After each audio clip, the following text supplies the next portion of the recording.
Wasn't great yesterday. I hate it when you change routine, but we didn't do anything with the player. The players didn't have anything to do Sunday, and then they didn't have school Monday. And I don't know. Historically, the years I've been here, Monday's not great of Labor Day because they lay around all day Sunday, and then they lay around all day Monday because they don't have classes, and then they come over here and didn't have a great day. But today was much better. I think maybe it had something to do with the weather.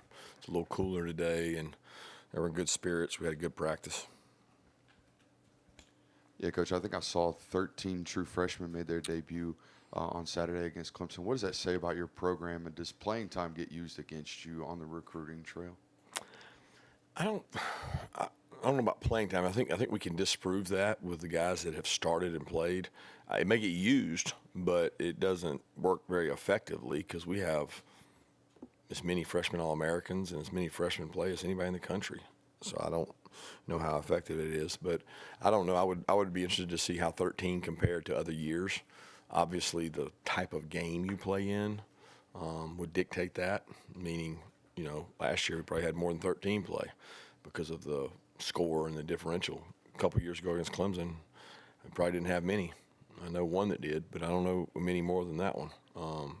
But every year it's different. It's not about it's about their development. I think so many freshmen across the country right now are so caught up in, oh, am I going to play? Am I going to play this week? Am I going to travel? What am I doing? Did I make the right decision? Because all they got to think about is the alternative of where I can go.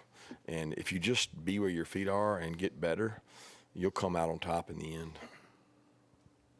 Coach, kind of follow up on that. How much more are freshmen more ready to play now than maybe they were 5, 10 years ago? Oh, they're not. No. They're having to play out of necessity, having to play out of the fact that we got more transient rosters. I mean, they're not any more ready to play physically, mentally, that disposition. No, not many freshmen are. Let me say this. Playing in our league, SEC to SEC, if you're playing with a lot of freshmen, you're in trouble because they're not physically developed. That doesn't mean one can't do it. But you don't want to be out there playing with a lot of freshmen. Kirby, as you go back and watch the film from Saturday, what stood out to you about the way that Raylan played? I haven't gone back and watched the film from Saturday since Saturday night. That game's over and done. I'll speak about Raylan, but I can't tell you the first thing because I'm on and popping to the next one.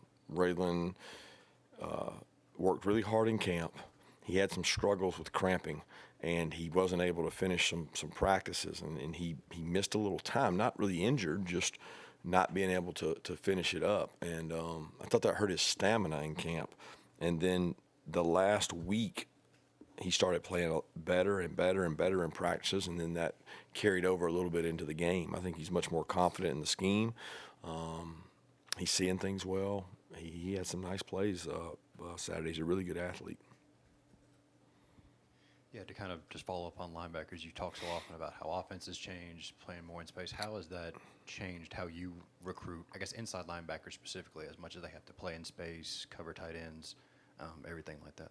Yeah, it's a premium now it probably used to go, size, speed, toughness, keys, and now it goes speed, intelligence, space player, size, toughness. It just changes the order because it's a priority to have length.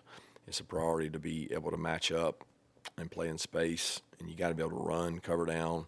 I mean, you're in conflict every play. You got this gap, but you also got to go play the bubble. You got to see counters, pulls, RPOs. It's absolutely insane how much you're having to defend now compared to 2012.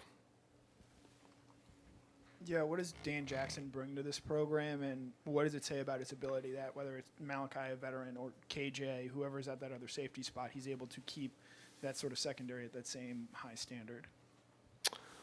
Dan's a product of toughness, the program. I mean, first of all, we're lucky to have Dan Jackson because we fell into him. We didn't do one thing to earn Dan being here. He came to us, and he has made himself into a really good football player, but he did that through hard work. He's proof that if you stick around and you have toughness and you're smart, you're going to play. I mean, we got millions of examples of kids that have come here, have showed toughness, stuck around, and played. Cash, Prather, I mean, all these guys have done it. And Georgia has a long history of great walk-ons, and he's one of those. Coach, just wondering how Jordan Hall is doing now, and Xavier McLeod, about his progress. Yeah, they're both doing great, man. They were running today, flying around sideline, like just running, not practicing, but running, a straight line, cutting. I'm fired up. I know.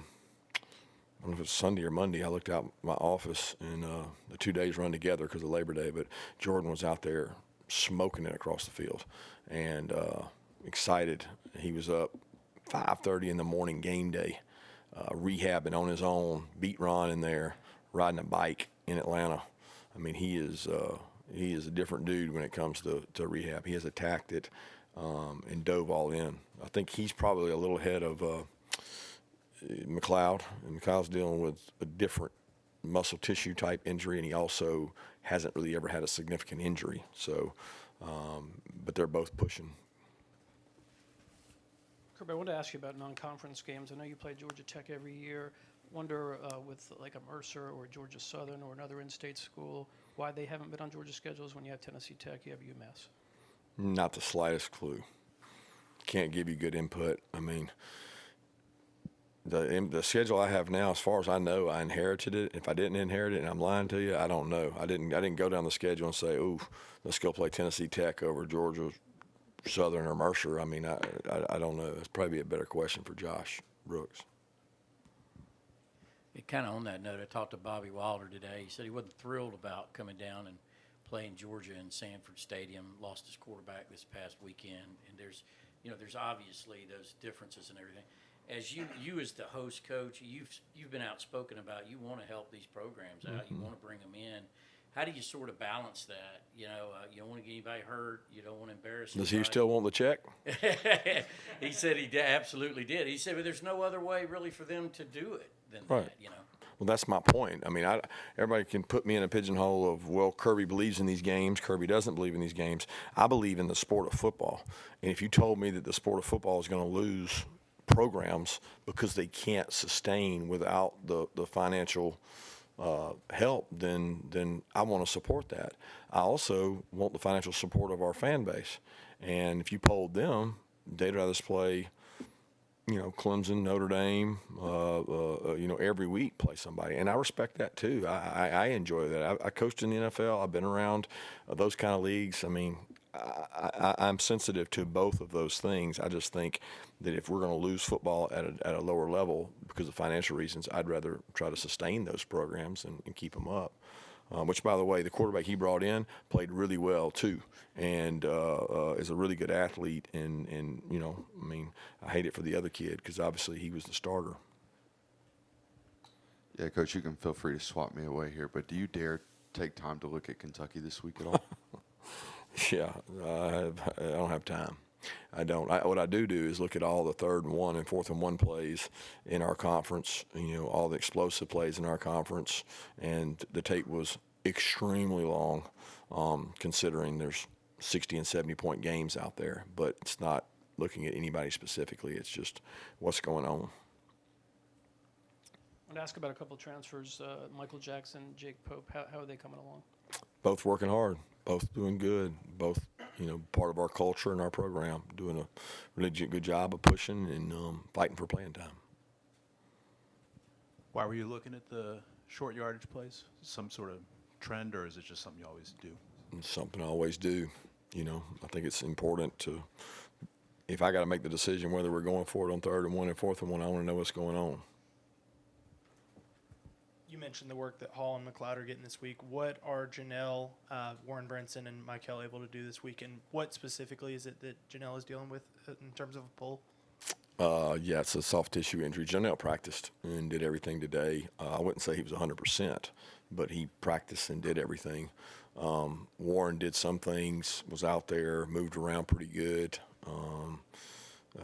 I would say that Janelle's ahead of Warren, but Warren's got a shot. Michael's out there, watching our guys, doing rehab, being in all the walkthroughs and things, but he's not participating in them. Yeah, will Trevor Etienne play this weekend? Again, we don't talk about it. So it's not something that I share and talk about. It's respectfully respect your question.